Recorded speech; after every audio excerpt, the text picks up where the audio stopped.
ಕೆಂಪೇಗೌಡವರು ಯಲಹಂಕನ ಇಷ್ಟು ಅಭಿವೃದ್ಧಿ ಒಳಗೆ ಅವರು ಕನಸು ನೆನೆಸು ಮಾಡಿಕೊಟ್ಟಿದ್ದಾರೆ. ನಮ್ಮ SR ವಿಶ್ವನಾಥ್ ಅವರು ಸರು ಇಲ್ಲದೇ ಇರೋದು ಹೂವಪಾವವನ್ನು ಇದು ಮಾಡ್ಕೊಂಡು ಅವ್ರನ್ನ ಭಾಳ ಮನಸ್ಸಿಗೆ ನೋವು ತಂದು ಕೊಟ್ಟಂಥ ಅವರಿಗೆ ದೇವರು ಒಳ್ಳೇದು ಮಾಡಲ್ಲ. ಆದರೆ 2 ಭಾಗನ 18 ವರ್ಷದಿಂದ ನಮ್ಮ SR ವಿಶ್ವನಾಥ್ ಅವರು ಎಲ್ಲ ಜನಾಂಗನೂ ಎಲ್ಲ ಸಂಘ ಸಂಸ್ಥೆಗಳನ್ನು ಒಂದುಗೂಡಿಸ್ಕೊಂಡು ಅವರು 18 ವರ್ಷದಿಂದ ಈ ಕಾರ್ಯಕ್ರಮ ಯಶಸ್ವಿಯಲ್ಲಿ ನಡೆಸ್ಕೊಂಡ್ಬಂದಿದ್ದಾರೆ. ಇದು ಒಂದು ಕೋಟೆ ಇದ್ದಂಗೆ ಇದು ಮಾಡಿದ್ದಾರೆ. ಕೋಟೆಯಲ್ಲೂ ಈ ಥರ ನಮ್ಮ ನಾಡಪ್ರಭು ಕೆಂಪೇಗೌಡರು ಈ ಥರ ಇದ್ರೋ ಇಲ್ವೋ ಗೊತ್ತಿಲ್ಲ ನಮಗೆ, ನಾವಿನ್ನೂ ಚಿಕ್ಕ ಹುಡುಗರು.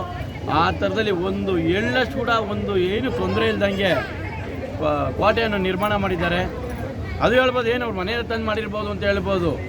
ಆದ್ರೂ ಅಂಥ ದಕ್ಷ SR ವಿಶ್ವನಾಥ್ ಅವರು ಬೇಕು ನಮ್ಮ ಕ್ಷೇತ್ರಕ್ಕೆ.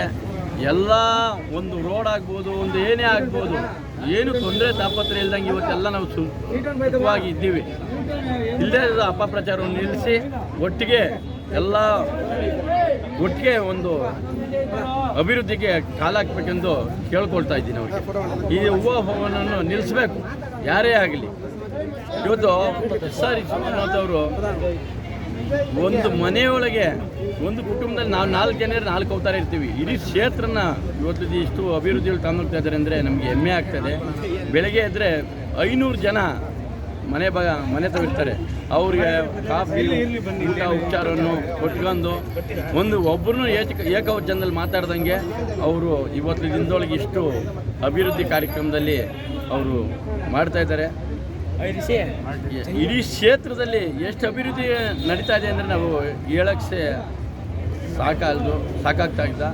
ಅದೇ ಅವ್ರಿಗೆ ದೇವರು ಆಯುಷು ಆರೋಗ್ಯವನ್ನು ಕೊಟ್ಟು ಆ ಕುಟುಂಬಕ್ಕೂ ಅವ್ರಿಗೂ ಇನ್ನೂ ಹೆಚ್ಚಿನ ನಾವೆಲ್ಲ ಇರ್ತೀವಿ, ಹೆಚ್ಚಿನ ಕೆಲಸವನ್ನು ಮಾಡಲಿಂದು ಹಾರೈಸ್ತಾ ನೆಕ್ಸ್ಟು ನಮ್ಮ ಸರ್ಕಾರ ಬಂದರೆ ಅವರು ಮಿನಿಸ್ಟರ್ ಆಗಲಿ, ಗೃಹ ಮಂತ್ರಿ ಆಗಲಿ ಅಂತ. ಮೆಂಡು ನ್ಯೂಸ್ ನೆಟ್ವರ್ಕ್, ಸತ್ಯದ ಕನ್ನಡಿ.